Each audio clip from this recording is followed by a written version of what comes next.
Hola, hola, apreciada familia. Qué bueno poder estar nuevamente junto a ustedes. Una nueva semana que Dios nos da y la oportunidad de seguir creciendo en Cristo.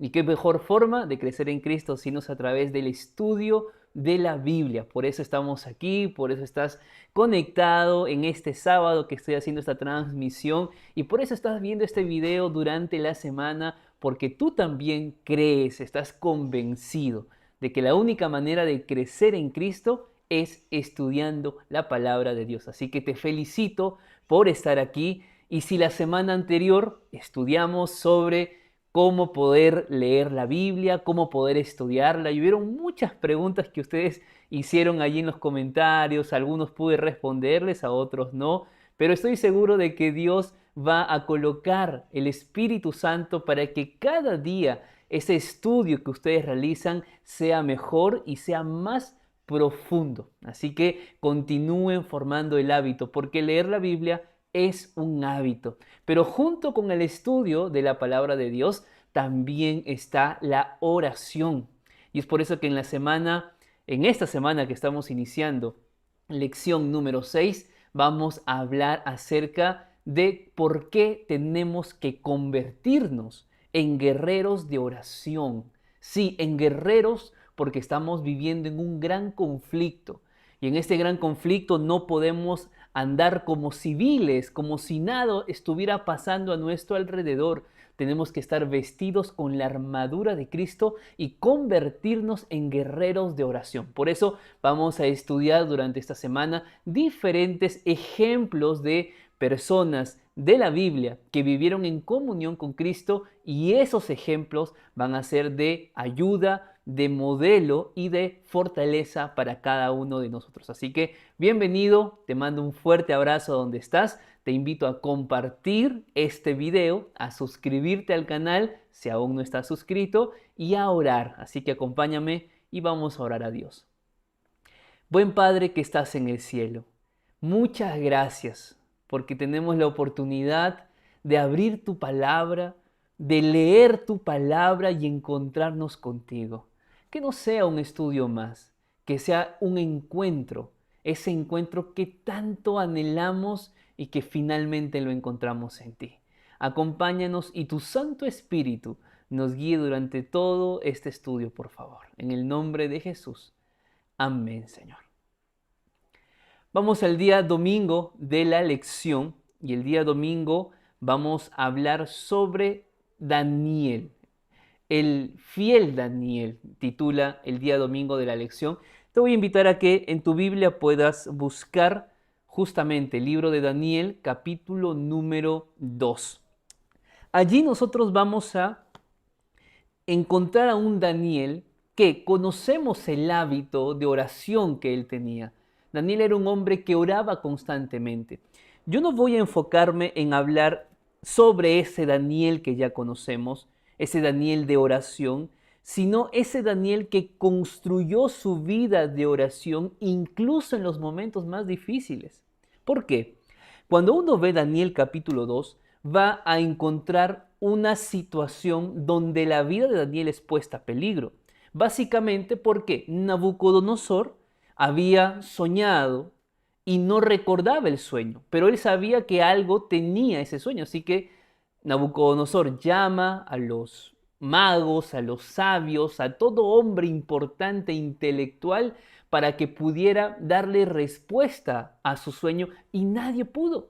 ¿Por qué? Porque Nabucodonosor no pudo decirle a estos sabios qué había soñado. Nabucodonosor quería que los sabios recordaran el sueño que él había olvidado. Entonces era una cosa prácticamente imposible. Imposible para aquel que anda con la mente en el mundo, pero posible para alguien que vive caminando con Dios y en oración, como fue el caso de Daniel.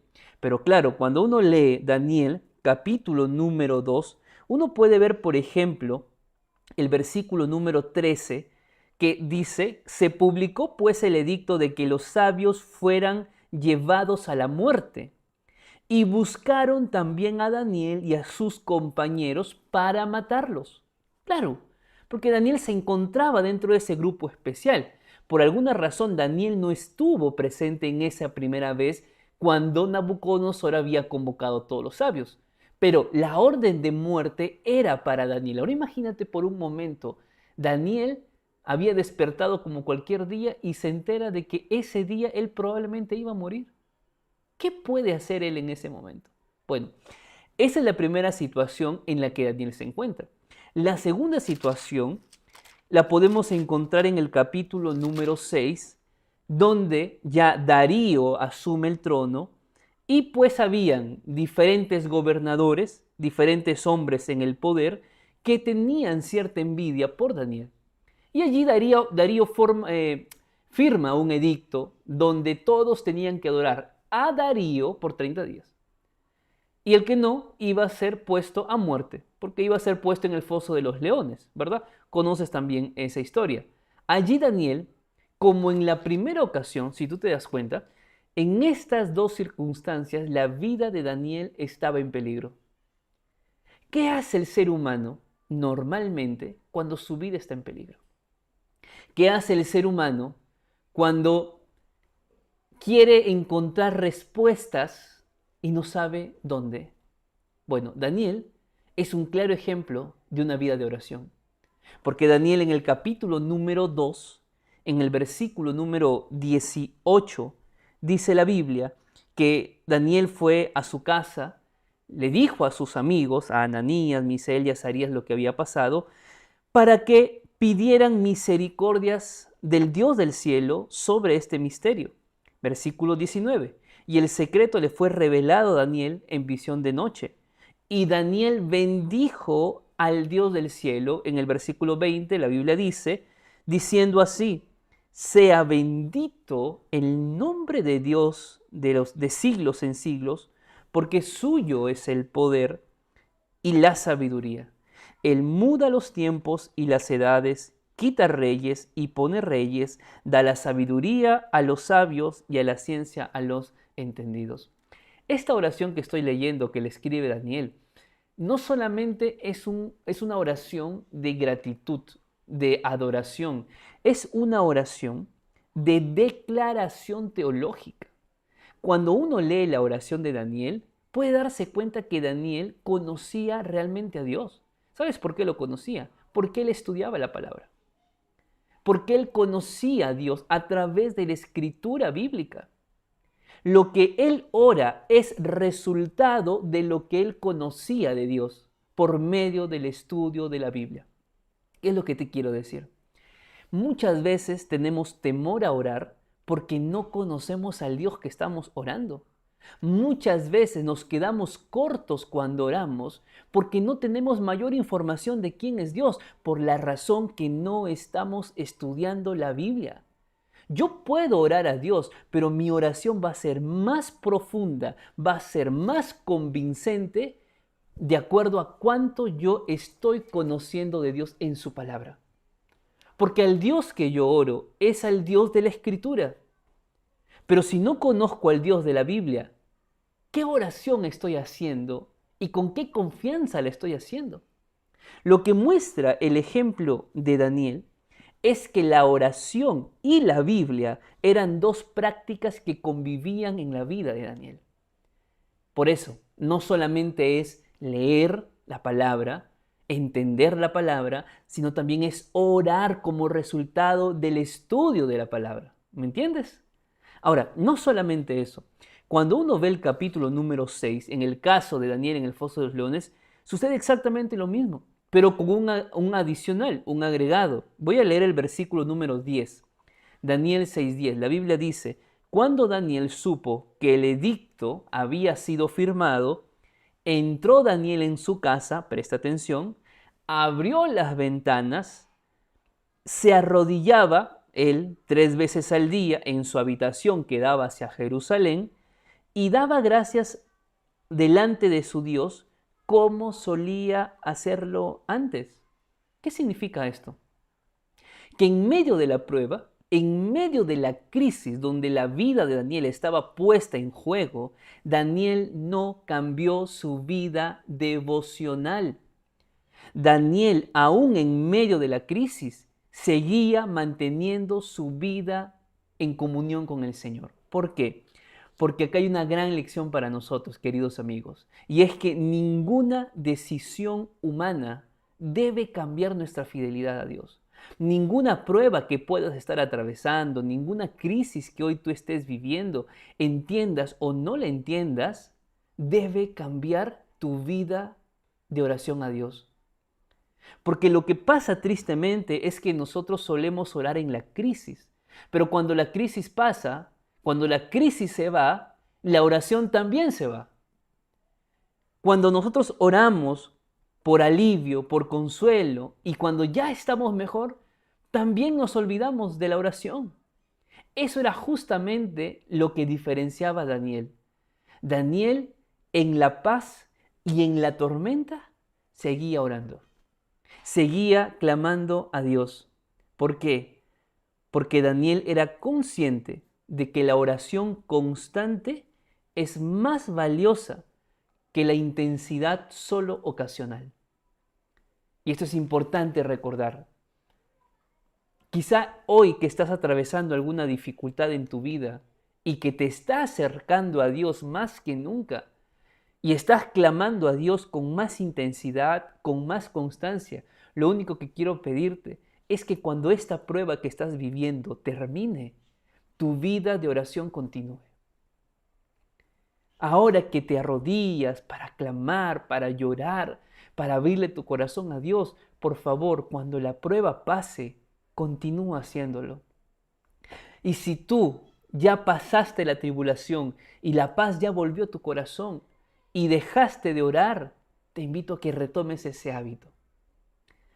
Porque cuando uno ve la vida de oración de Daniel, ve que Daniel jamás cambió su vida por las circunstancias que él estaba atravesando. Yo te pregunto, ¿qué justifica o qué está siendo de justificación hoy para ti para abandonar tu vida de oración? ¿Es el trabajo? Puedes decir, pastor, es que ya no tengo tiempo para orar. ¿Realmente no hay tiempo para orar? ¿Realmente crees que no hay tiempo para conversar con Dios? No esperes la tormenta, no esperes la tribulación. Hoy que hay paz en tu corazón, ora a Dios. Empieza a construir el hábito, porque la oración que hoy se aprende y que permanece en el tiempo es aquella que te va a fortalecer en tus momentos de crisis. Porque Daniel se fortalecía porque él ya tenía una experiencia con Dios previa. Y en el momento de las circunstancias más difíciles, él ya sabía qué hacer. Porque tenía a Dios, porque él oraba a Dios, porque él estudiaba la palabra y conocía al Dios a quien él oraba. Por eso la lección del día domingo es el fiel Daniel. Porque no importaba la circunstancia, él seguía orando. Cambia el nombre ahí de Daniel del día domingo por tu nombre. Pon allí tu nombre. Qué lindo sería que tu nombre o que el título diga el fiel Carlos, el fiel José, la fiel Mérida o el fiel Anthony. Qué lindo sería colocar nuestro nombre recordando de que no importa lo que vivamos en esta semana, mantengámonos fieles siempre a Dios. Vamos al día lunes de la lección que lleva por título La postura durante la oración. Yo hablé de esto hace unas semanas atrás, pero creo que es importante recordar. Hay muchas personas sinceras que se preguntan, pastor, ¿toda oración debe ser hecha únicamente de rodillas? ¿Qué pasa si yo oro de pie? ¿Esa oración es irreverente? ¿Qué pasa si yo oro sentado? ¿Esa oración es irreverente? ¿Dios no la va a escuchar? ¿Sabes por qué planteo estas preguntas? Porque yo creo que más de uno en su iglesia ora de rodillas y no sabe por qué. Ora de pie y no sabe por qué. ¿Cuál es la postura correcta para orar? Yo respeto mucho a quien dice, pastor, la única postura es de rodillas. Y respeto porque son personas sinceras. Pero yo no quiero la opinión de las personas. Tú no tienes que buscar aquí la opinión que yo tenga. Nosotros tenemos que ir a la palabra de Dios. Y la palabra de Dios nos va a dar esa respuesta. ¿Por qué? Porque cuando uno ve la palabra de Dios, uno ve las escrituras, se da cuenta que hubo diferentes maneras en que el pueblo presentaba sus oraciones al Dios, en diferentes circunstancias, incluso en diferentes posturas físicas. Definitivamente, la más conocida, la más escrita, era la oración de rodillas. Jesús mismo oraba sobre sus rodillas. Cuando uno ve la historia de Daniel, que acabamos de estudiar, Daniel oraba de rodillas 3 veces al día. Cuando Esteban cayó prácticamente apedreado, allí sobre sus rodillas oró antes de morir como un mártir. Cuando uno ve la historia de Pedro y Tabita, Pedro se arrodilló ante el cuerpo de Tabita para orar por ella antes de que Tabita vuelva a la vida. Y podemos continuar. ¿Por qué? Porque arrodillarse es una expresión del deseo del adorador de rendirse completamente a Dios. Pero uno puede ver, por ejemplo, otros casos, como el que aparece en 2 de Crónicas capítulo 20, donde allí la postura física cambia, ya no es de rodillas, ahora es de pie. Porque estar de pie ante el Señor también era una práctica bastante común en el Antiguo Testamento. Y uno de esos casos es el que está justamente allí, en 2 de Crónicas capítulo 20, cuando Judá estaba enfrentando un ataque militar y Josafat invita a todo el pueblo a orar. Y todo el pueblo permaneció de pie en la casa del Señor mientras que él oraba por la liberación justamente de toda su nación. Aquí te das cuenta que permanecer en pie en la oración enfatiza buscar esa libertad que tenemos acerca de Dios. Es reconocer a Dios como Rey del universo. Entonces, la oración de pie en la Biblia también existía. ¿Y qué hay de la oración sentado? Bueno, la práctica de orar sentado no era tan común en la Biblia, pero existía. Un buen ejemplo de ese caso es justamente el rey David, donde cuando uno lee 2 de Samuel 7:18 en la Biblia Jerusalén, dice que David entró y se sentó ante Jehová y dijo. Entonces, ¿qué está haciendo David allí? Orando justamente. Ahora, puede que haya personas que tal vez por edad o por un problema físico ya no puede arrodillarse o ya no puede pararse, incluso no puede sentarse. Yo recibí muchos mensajes de ustedes aquella vez cuando hablamos de este tema, diciéndome, pastor, mi madre ya no puede ni siquiera pararse, ella solamente está acostada sobre la cama. ¿Será que Dios puede escuchar esa oración? Claro que sí, porque Dios conoce tu corazón. Porque Dios sabe la razón por la cual estás donde estás ahora, allí en tu cama, acostada, sin poder levantarte. Esa oración también es escuchada, esa oración también es contestada. Y otra postura que aparece en la Biblia es justamente la oración postrado, cuando todo el cuerpo se coloca de manera horizontal sobre el piso, con la cara justamente sobre el piso y generalmente con brazos extendidos. Es una práctica que por ahí en el mundo occidental no se suele realizar, pero es una práctica también frecuente asociada justamente en la Biblia. ¿Por qué estoy mencionando todo esto, hermanos? Porque es importante entender que toda postura de oración es válida ante Dios. Es válida. Ahora, si tú me preguntas a mí de forma personal cuál es la que más gusto, cuál es la que más me siento cómodo ante Dios, para mí es la oración de rodillas. Porque es ese momento cuando uno puede encontrar ese espíritu de rendirse, ese espíritu de recordar que es humilde, que por allí no podemos alcanzar más si no es ante los pies de Cristo. Es justamente la oración de rodillas la que al final, puesto de pie, termino más fortalecido. Ahora, eso no significa que no practique la oración sentado, la oración echado, la oración de pie. Claro que también. Lo más importante es entender que aunque la Biblia no exige una postura en particular, la postura que adoptemos, la postura que aceptemos, debe reflejar reverencia, debe reflejar nuestros sentimientos y nuestro deseo de aceptar la soberanía de Dios en nuestra vida. Y aquí hay dos textos que me gustaría compartir contigo. El primero está en Primera de Tesalonicenses, capítulo número 5, versículo 17. Es un texto bastante corto, de los más conocidos, pero muy profundo. Y la Biblia dice, orad sin cesar. Tres palabras que resumen la vida de un cristiano. Una vida continua en oración. Porque tú puedes orar en el templo arrodillado, puedes orar al pie de tu cama arrodillada, pero puedes orar también mientras vas en el auto hacia tu trabajo. Puedes orar también mientras vas caminando hacia tomar el ómnibus. Puedes orar en cualquier lugar. Lo importante es que esa oración que hagas, donde estés, sea reverente y sea justamente lo que estamos hablando, un hábito, la oración. Y un segundo texto es Romanos capítulo número 12, versículo 12. Y la palabra de Dios dice lo siguiente: gozosos en la esperanza, sufridos en la tribulación, pero constantes en la oración.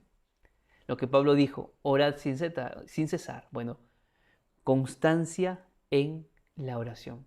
Y aquí es definitivamente importante reflexionar y evaluar cuánto tiempo estamos orando. ¿Oramos todos los días? ¿Oramos solo cuando hay problemas? ¿Oramos solamente cuando estamos en esos momentos de ansiedad, de angustia, de desesperación? No se ora solamente para pedir algo que Dios haga. Se ora para poder abrirle el corazón a Él como un amigo. Tú puedes decir, pastor, pero ¿qué cambia mi oración a Dios? Bueno, tu oración a Dios no cambia nada. Quien cambia eres tú. Quien aprende a tener más fe eres tú. Quien siente paz en el corazón luego de orar, aún en tu tormenta, eres tú. La oración hay que construir ese hábito. De pie, de rodillas, sentado, echado, caminando. Ora, por favor, ora. En el templo, ora. Donde estás en el trabajo, en casa, en los estudios, ora. En el hospital, ora. En la cárcel, ora. Porque el único que puede fortalecer nuestro ser es justamente Dios. Vamos al día martes de la lección y vamos a hablar aquí sobre Enoc. Y es interesante lo que la Biblia menciona acerca de Enoc. Son pocos versículos, son pocos libros que mencionan a Enoc, pero aquello que es tan poco, creo que es suficiente para explicar la vida que Enoc tenía. Tú vas a encontrar referencia de Enoc en Génesis capítulo número 5, pero también vas a encontrar referencia de Enoc en el libro o en la carta de Judas. Cuando uno ve la carta de Judas, ve que Enoc era un predicador. ¡Qué lindo! Enoc predicaba. Pero es interesante cómo la Biblia, en este caso Moisés el escritor, hace un preámbulo sobre Enoc. Y digo esto por lo siguiente. Mira, cuando uno lee el versículo 5 de Génesis 5, dice lo siguiente. Así que Adán vivió 930 años y murió. Cuando uno lee el versículo 8, dice así. Y fueron todos los días de Set 912 años y murió. Luego continúa el versículo 11, habla de Enos, pero ¿cómo termina el versículo 11? Y murió. Versículo 14, habla de Cainán, ¿cómo termina? Y murió. Todos los que anteceden a Enoc tienen la misma terminación, y murió, y murió, y murió. Pero qué cosa interesante que cuando llega a Enoc sucede algo diferente.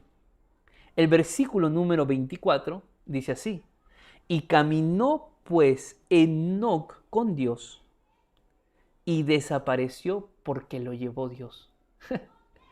No dice que Enoc murió, dice que caminó con Dios y desapareció porque Dios se lo llevó. Realmente, amigos, esto a mí me conmueve mucho porque tan solo imaginarme la vida de Enoc. Enoc experimentó lo mismo que experimentó el profeta Elías. Ahora, alguien puede pensar, pastor, es que para ser como Enoc, yo tendría que nacer de nuevo. Yo para ser como Enoc no tendría que ni pensar nada malo. Presta atención aquí, ¿por qué? Porque tanto en el caso de Enoc como en el caso de Elías, Dios se los llevó a ambos. Cuando uno piensa en Elías, no debemos pensar únicamente en ese profeta que con valentía enfrentó a Jezabel y a Acab, que con valentía enfrentó a los profetas de Baal. Cuando tú piensas en Elías, piensa también en ese profeta que se deprimió, que su fe tambaleó, en ese Elías que prefirió huir como cobarde. Quiero que mires esta parte de Elías para que te des cuenta que Elías no era diferente a ti, no era diferente a mí, que Enoc no era diferente. ¿Sabes por qué te digo de Enoc? Cuando uno lee el versículo número 22, dice lo siguiente acerca de Enoc. Voy a leer el versículo 21, dice así, Génesis 5:21. Vivió Enoc 65 años y engendró a Matusalén. ¿Ok? A los 65 años engendra a Matusalén. ¿Qué dice luego? Versículo número 22. Y después que engendró a Matusalén, después caminó Enoc con Dios 300 años. Enoc comienza a caminar con Dios después de engendrar a Matusalén. Hubo 65 años de la vida de Enoc que no caminaba con Dios. Pero cuando tuvo su hijo, algo ocurrió. La Biblia no lo dice. La Biblia no explica. Pero algo pasó en la experiencia de Enoc que después del nacimiento de Matusalén, él decide convertirse en un pregador, un pregonero. Lo que a mí me llama la atención en el caso de Enoc, queridos amigos, es que el contexto donde Enoc decide serle fiel a Dios, el contexto donde Enoc decide caminar con Dios, no fue en cualquier momento, no fue en cualquier circunstancia, fue probablemente en el momento más crudo de la vida o de la humanidad, porque Enoc vivió en el tiempo de los antediluvianos, en el tiempo donde la inmoralidad era algo que pasaba todos los días, en el tiempo donde el pecado era tan normal que nadie se escandalizaba. En ese tiempo, en ese momento, Enoc vivió. Pero Enoc decide ser diferente. Enoc decide cambiar. Enoc decide caminar con Dios. Y caminó con Dios 300 años. Imagínense. Claro, cuando una persona camina con Dios, se parece al carácter de Dios. O parece tener el carácter de Dios. Eso es lo lindo. Uno es lo que ha sido resultado de influencias de la familia, de amigos o simplemente de las personas con las que más te relacionas. Claro, si yo paso más tiempo con Dios en búsqueda de la palabra y lo encuentro a Dios, todo lo que la palabra enseña de Él, voy a querer vivirlo. E indiscutiblemente en el pasar del tiempo voy a experimentarlo. Y es justamente, creo, una de las mejores o más grandes motivaciones que deberíamos tener. Porque si yo soy consciente de mi condición humana, soy consciente de mis errores, de mis defectos de carácter, y sé que yo no puedo hacer nada para cambiar eso, y mi única opción es la palabra, pues yo me voy a ir a la palabra, a profundizar en ella, a encontrarme con Dios aquí y esperar que Dios haga el milagro de ese cambio. Por eso es que cuando caminamos con Dios, Dios va a hacer lo que hizo con Enoc, llevarnos al cielo. No nos va a llevar al cielo por las horas que pasemos orando, las horas que pasemos leyendo la Biblia. Va a llevarnos al cielo porque vamos a ser semejantes a Él. Porque nos va a mirar y nos va a decir, yo te conozco, te pareces a mí, tienes mi carácter, tienes mi paciencia, tienes mi amor, tienes mi paz, tienes mi humildad. Eres como yo. Ese es el resultado de la vida cristiana. Allí nosotros debemos apuntar, queridos amigos. Eso es el crecimiento en Cristo. Cuando uno ve la vida de Enoc, ve que Enoc era padre, era esposo, era ciudadano, era predicador y en todo momento vivía en comunión con Dios. A mí me gusta mucho la cita del espíritu de profecía que está en Patriarcas y Profetas, página 74. Dice que Enoc, en medio de una vida de labor, Enoc mantenía fielmente su comunión con Dios. Cuantas más intensas y urgentes eran sus labores, tanto más constantes y fervorosas eran sus oraciones. Y esto lo hemos dicho justamente la semana pasada. Puedes sentirte cansado, puedes querer dormir una horita más, pero aprovecha lo mejor para orar. Tu cuerpo se va a fortalecer físicamente. Tu mente se va a fortalecer. ¿Por qué? Porque habrás buscado lo más importante. Era lo que hacía Jesús, se iba y oraba al Padre. Se reconfortaba, se reanimaba, se fortalecía y volvía. Lo mismo hacía Enoc. Dice que después de permanecer tiempo entre la gente enseñando, instruyendo con su ejemplo, dice que él se retiraba, se iba allí a estar solo y comenzaba a satisfacer esa sed y esa hambre con esa sabiduría divina que solamente Dios podía dar. Qué lindo, ¿verdad? Y que manteniéndose así en comunión con Dios, Enoc llegó a reflejar más y más la imagen divina. Yo te pregunto, sinceramente, ¿no es tu deseo reflejar la imagen de Dios? ¿No es tu deseo que Dios y su carácter esté cada vez más puesto en tu vida? Ese es mi deseo todos los días y lucho porque sea así. Y trabajo por reflejar ese carácter de Dios. Porque a veces no toda circunstancia es buena en el día. No toda circunstancia es favorable en el día. Las pruebas llegan, por más pequeños o momentos difíciles, pero son esos momentos pequeños y difíciles donde tú tienes que tomar la decisión de reflejar el carácter o de no reflejar el carácter. Enoc lo hacía y por eso fue al cielo. Tú y yo vamos a ir al cielo cuando reflejemos el carácter de Cristo. Porque Cristo te va a mirar y va a decir, tú te pareces a mí. Tienes mi paz, tienes mi amor, tienes mi humildad, tienes mi paciencia. Ven a mi reino. Así que anhelo de todo corazón que empecemos a caminar con Dios. Si ya estás caminando, mantente en la constancia, en esa lucha. Si no has empezado, has intentado y te desanimaste, vuelve a empezar. A veces de uno es más difícil, ¿verdad? A veces uno se desanima y no sabe qué hacer. Busca a alguien. Busca a tu esposa, tu esposo, busca a tus hijos, busca a un hermano, alguien de confianza y comienza esa caminata. Y que termine esa caminata cuando lleguemos a la patria celestial. Amén. Ahora sí, vamos al día miércoles de la lección y vamos a estudiar la vida de Moisés. Moisés, un líder consagrado.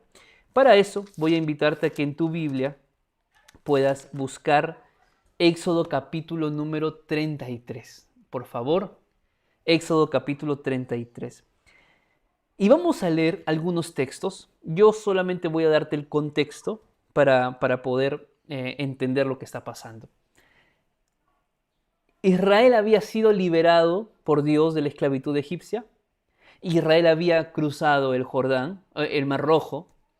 Y después de cruzar el Mar Rojo, decide adorar a un becerro de oro, mientras Moisés había ido a conversar con Dios y recibir las leyes.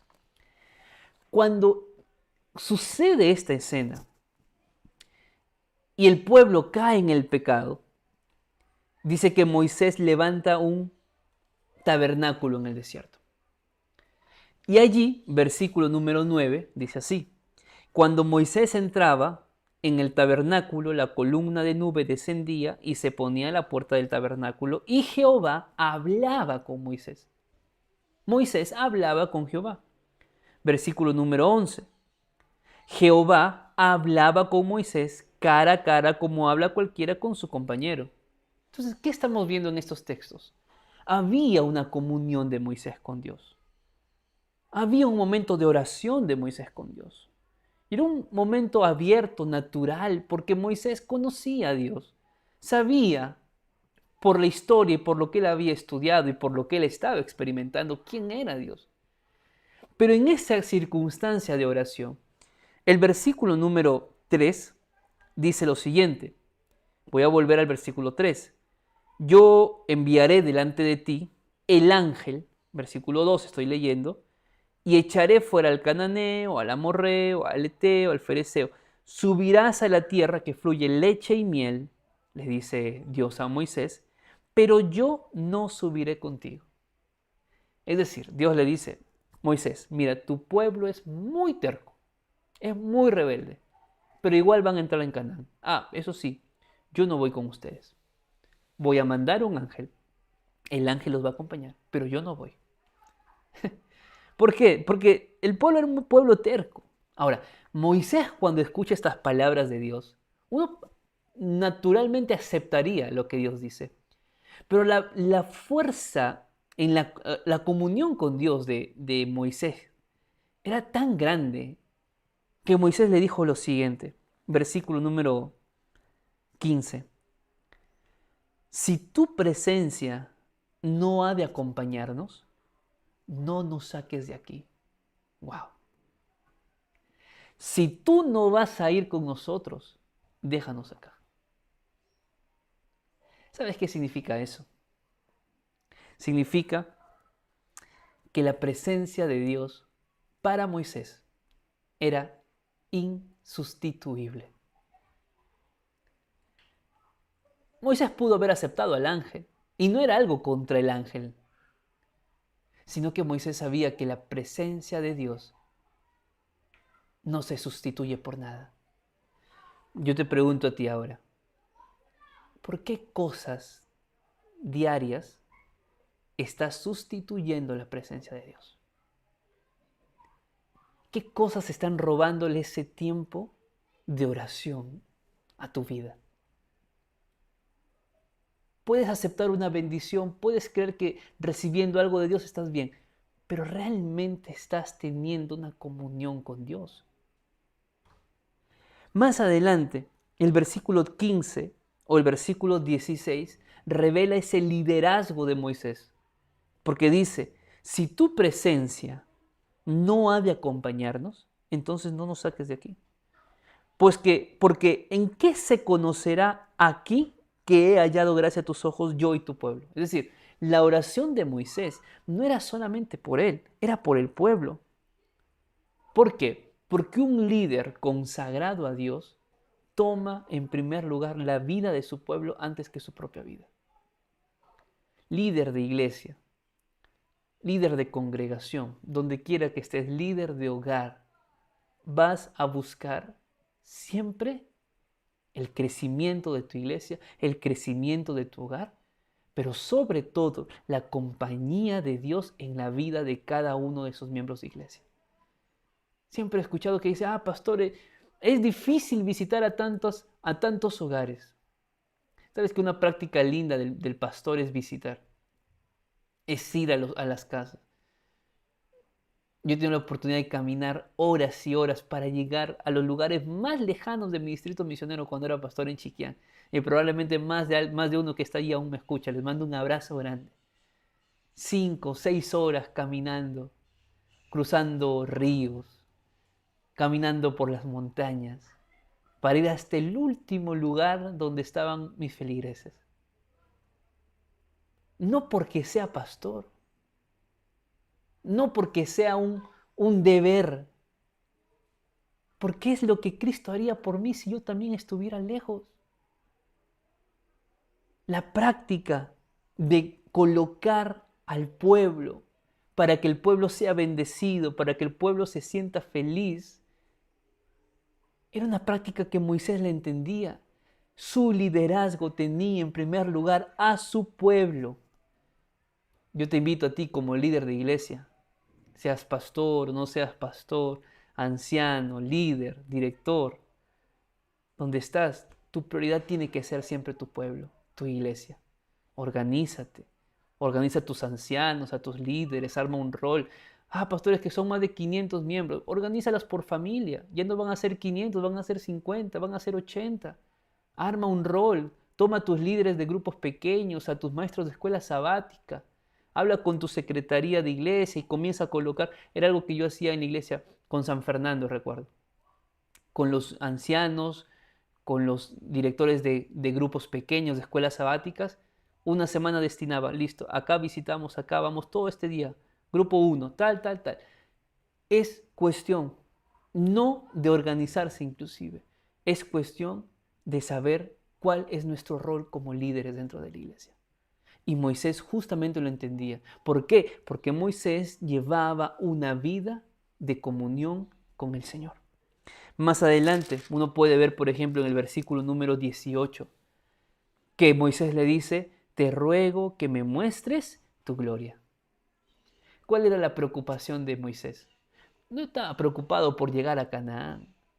No estaba preocupado por saber si iba a derrotar a los países o a las naciones que venían por delante. No, la preocupación de Moisés era la presencia de Dios y conocer realmente a Dios. Esa debe ser nuestra preocupación. Cuando tú ores a Dios, cuando tú converses con Dios, que tu mayor anhelo no sea la respuesta a tu problema, que no sea la solución a la cuestión por la cual oras, sino que tu mayor anhelo y deseo sea encontrarte con Dios y conocer más a Dios cuando ores. Porque al final lo que suceda después es consecuencia. Lo importante en la vida del cristiano es conocer a Dios. Y lo vas a conocer mediante la palabra y mediante la oración. Vamos al siguiente día de la lección.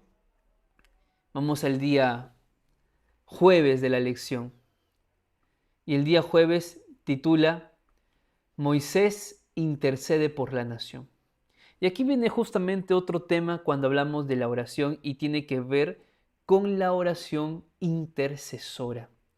Esa oración que también es puesta para que nosotros podamos alcanzar a otros, pedir por otros, suplicar por otros. ¿Cuántas oraciones hemos escuchado de nuestros padres, de nuestros abuelos, orando por sus hijos, orando por aquellos que están lejos? Qué lindo es haber tenido esos testimonios en casa, porque la oración intercesora no solamente nos fortalece, la oración intercesora cumple un rol importante en la vida de aquella gente por la cual estamos orando. Veamos la palabra de Dios y veamos Éxodo capítulo número 32. Es el mismo contexto. Es Israel habiendo pecado con el becerro de oro. Y hay dos versículos que me llaman la atención y que justamente la palabra de Dios lo muestra, la lección de esta semana. Es el versículo 31. Éxodo 32, 31. La Biblia dice allí lo siguiente. Entonces volvió Moisés ante Jehová y le dijo, puesto que este pueblo ha cometido un gran pecado al hacerse dioses de oro, te ruego que perdones ahora su pecado. Y si no, ¿qué dice Moisés? Bórrame del libro que has escrito. ¿Quién había cometido el pecado? ¿Moisés o el pueblo? El pueblo. ¿Quién había transgredido la ley de no adorar dioses ajenos? ¿Moisés o el pueblo? El pueblo. Pero ¿quién estaba arrepentido? ¿Moisés o el pueblo? Moisés. ¿Quién estaba al borde incluso de dar su propia vida por su pecado? Moisés. ¿Quién buscaba el perdón del pueblo? No era el pueblo, era Moisés. ¿Por qué? Porque Moisés nos muestra con el ejemplo lo que es interceder por otros. La intercesión no solamente es orar por alguien. La intercesión muchas veces te va a llevar a ser capaz de dar tu vida por alguien con tal que esa persona vuelva a los caminos de Dios. Se arrepienta de su pecado. Y hablo para un padre que me está viendo, una madre que seguramente dice, pastor, yo soy capaz de dar la vida por mi hijo con tal que vuelva a casa, con tal que vuelva a los caminos de Dios. Yo soy capaz de dar todo lo que sea posible con tal de ver a mis hijos lejos de las drogas, lejos de los vicios. Pero tu oración, querida madre, querido padre, tu oración la escucha el Señor. No te canses de clamar por tus hijos, porque tu oración es escuchada por Él. Lo que podemos ver en la vida de Moisés es que era un líder intercesor, capaz de colocarse Él como sustituto del pecado de otros, haciéndose así imagen de lo que Cristo un día haría por ti y por mí.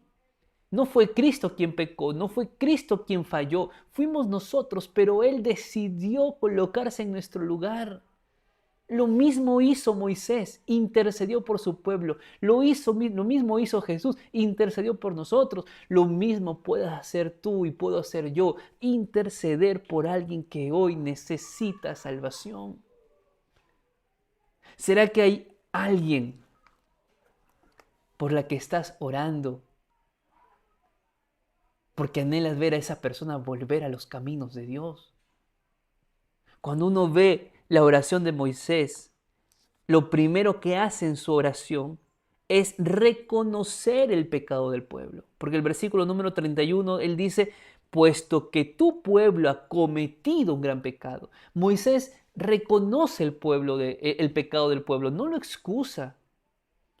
Pero no solamente él reconoce, él pide perdón. Versículo 32, te ruego que perdones ahora su pecado. Tu oración debe consistir también en eso. Arrepiéntete, pide perdón por tus pecados, pide que Dios tenga misericordia de alguien a quien amas y que necesitas verlo volver a los caminos de Dios.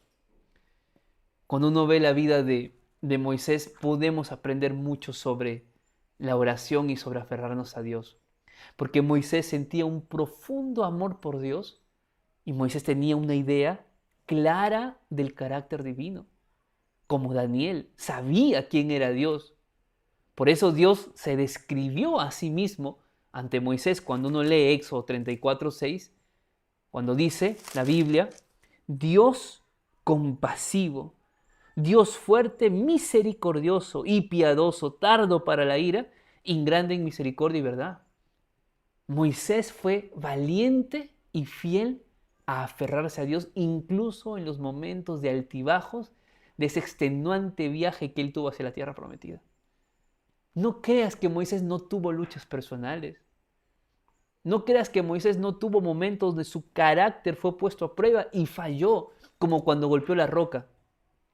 Pero aunque tuvo esas luchas personales, así como tú, así como yo que tengo mis luchas personales, él confió en el poder de Dios, confió en la presencia de Dios, confió en la dirección de Dios para su vida. Moisés recordó que Dios era ese Dios de pacto, ese Dios al que podemos volver, al que podemos reclamar promesas, porque así Él lo dejó escrito en su palabra. Pero por sobre todo, si algo podemos ver en la vida de oración de Moisés, es que Moisés aceptó siempre las respuestas de Dios a sus oraciones. Moisés no pedía que sus oraciones sean contestadas como él quería. Y un gran ejemplo fue cuando Moisés no logró entrar en Canaán porque Dios no le permitió. Y Moisés aceptó y Moisés murió en aquel monte. ¿Por qué? Porque aun cuando nuestras oraciones no sean contestadas en el momento que nosotros queremos, eso en ninguna manera, de ninguna manera, implica que debes dejar de orar. Te digo esto de todo corazón.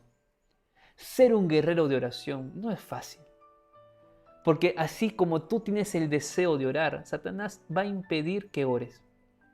Y te va a impedir colocándote más trabajo, colocándote más peleas en tu familia, colocándote más problemas personales, con tal de que tu tiempo lo destines a cualquier otra cosa que no deja de ser importante, pero que no es lo más importante. Ahora, lo más importante para ti en este gran conflicto es colocarte la armadura de Dios y pelear del lado de Dios. No va a ser fácil, pero es hoy que debes empezar a construir ese hábito. Orar y leer la Biblia. Orar por ti, orar por tu familia, orar por alguien a quien amas. Orar en los momentos buenos y orar en los momentos malos. Orar donde todo está en paz y orar cuando tu vida está en peligro. Orar como líder para que tu iglesia crezca, para que tu iglesia se fortalezca.